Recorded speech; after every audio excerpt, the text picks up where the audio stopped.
Hello and welcome to this best of 3 series between RTK Czarix and RTK Sipa in the Warhammer League.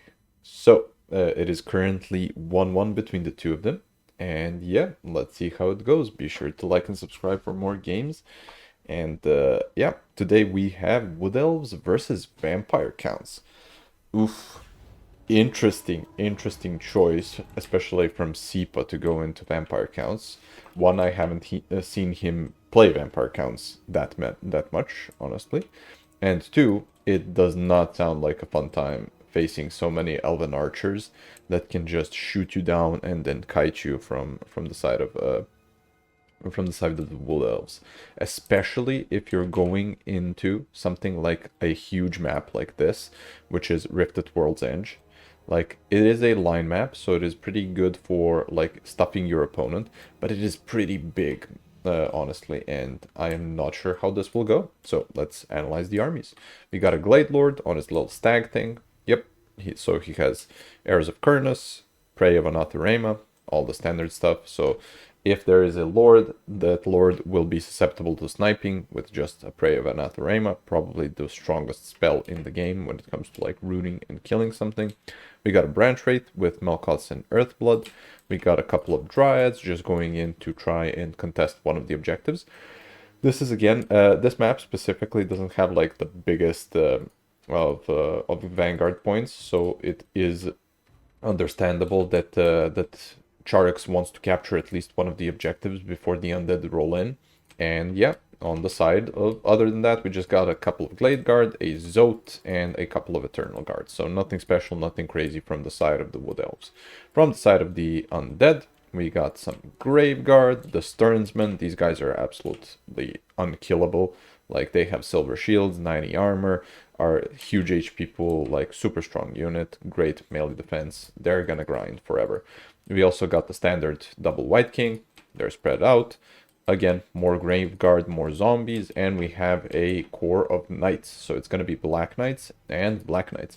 These guys are probably your best pick, especially into Wood Elves, because stuff like Blood Knights are just too expensive for taking into the elves, right? They can be sniped, they can be side shot, and then their shields don't matter, and you're paying like 1.1k or something for, or like 950 for these guys versus paying like 1.6k for the Blood Knights. So that all makes sense.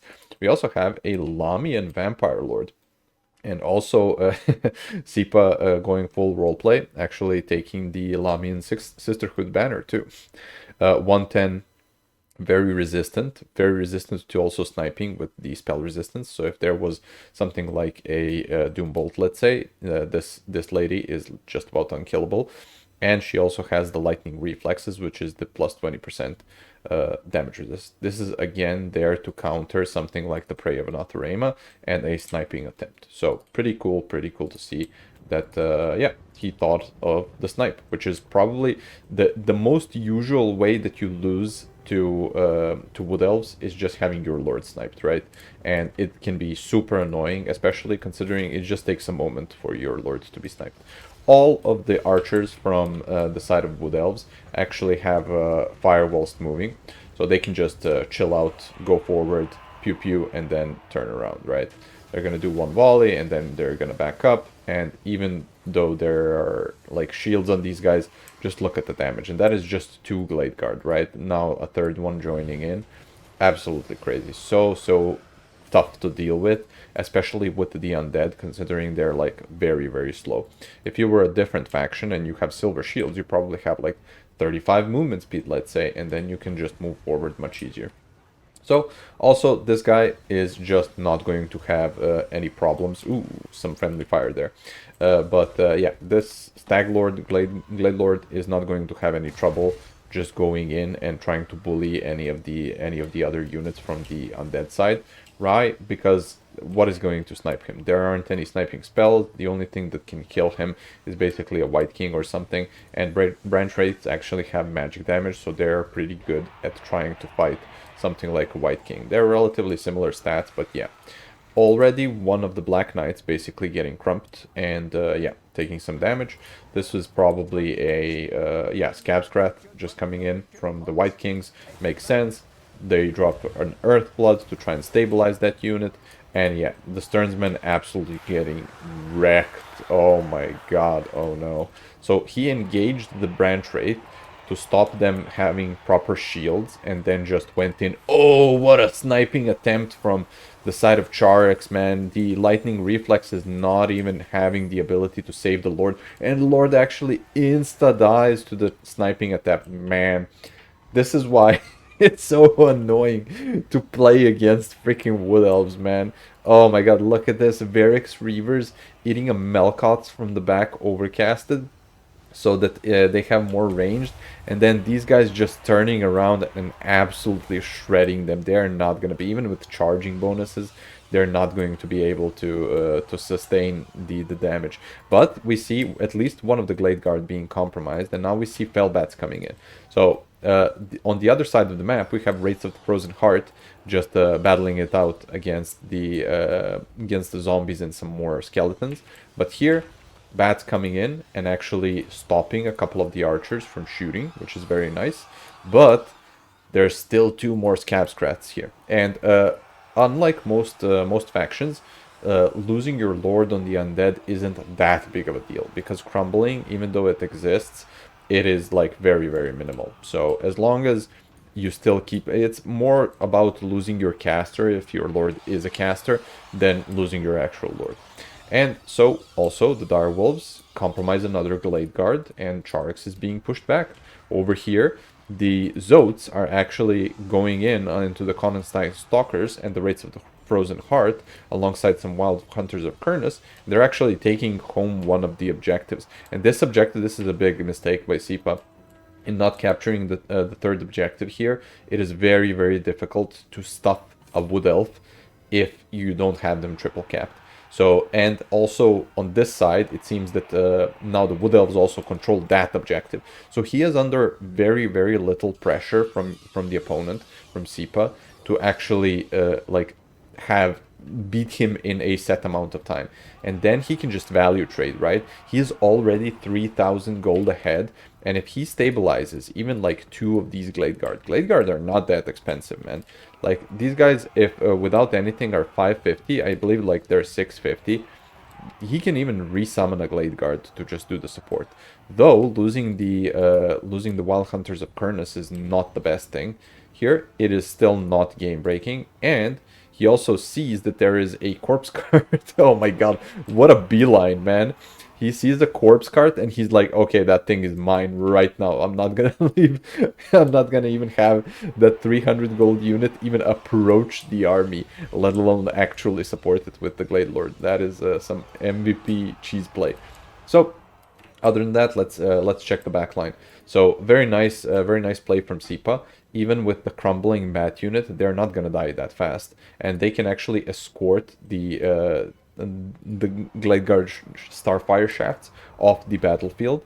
But they might actually... Oh, he charged them in to try and actually get some leadership on them, but they just took too much damage. They're gonna crumble. But they're still leading these guys off the map, pretty much. And he can even leave the Stearnsman and a zombie unit, like, back here, to try and target anything that tries to come in with the reinforcements. So, in the mainline fighting, the White Kings are probably just the only thing that is basically left for the Undead army. Them and this one Graveguard unit that is fighting valiantly against the Wraiths and the Zotes and everything else that is already here too.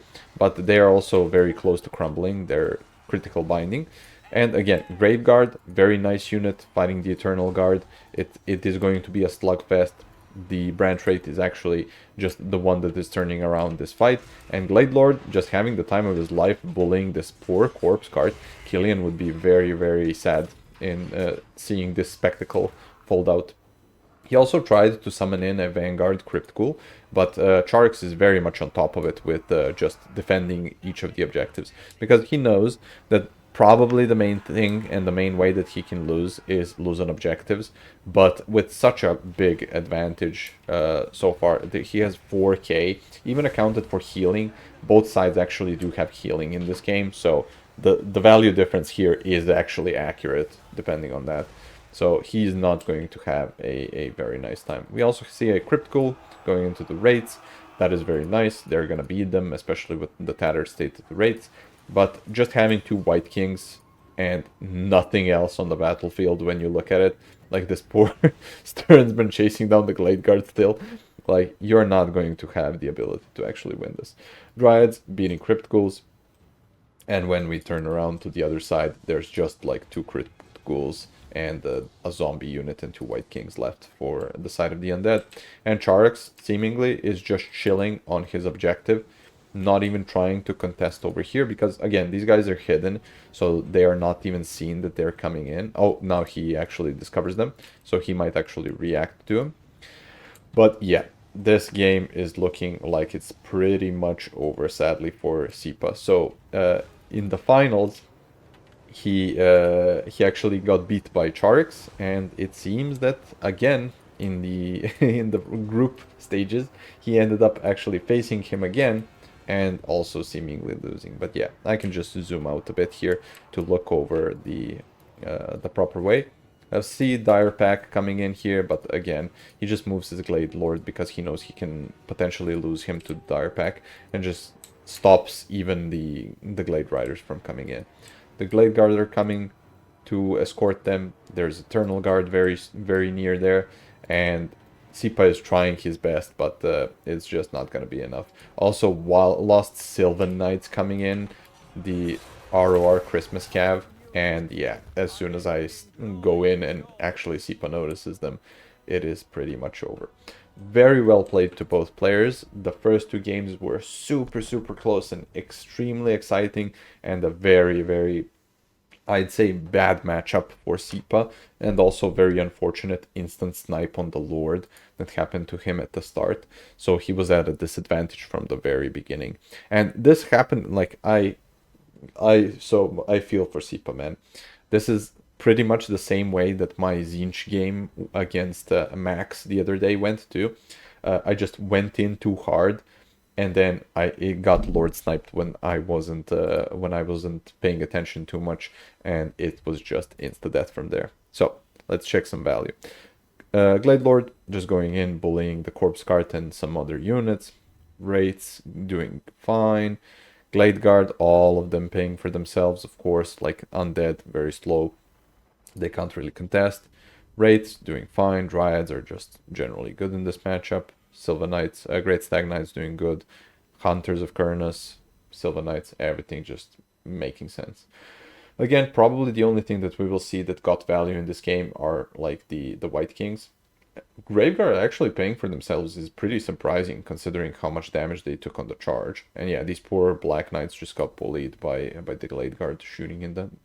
Also, very surprised again for the Crypt Ghouls, even though they were fighting like not the optimal fight, they still got some value, which is commendable for them.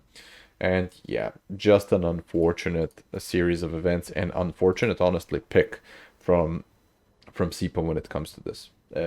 Great games from both, and I'll see you guys in the next series. Hope you like that one.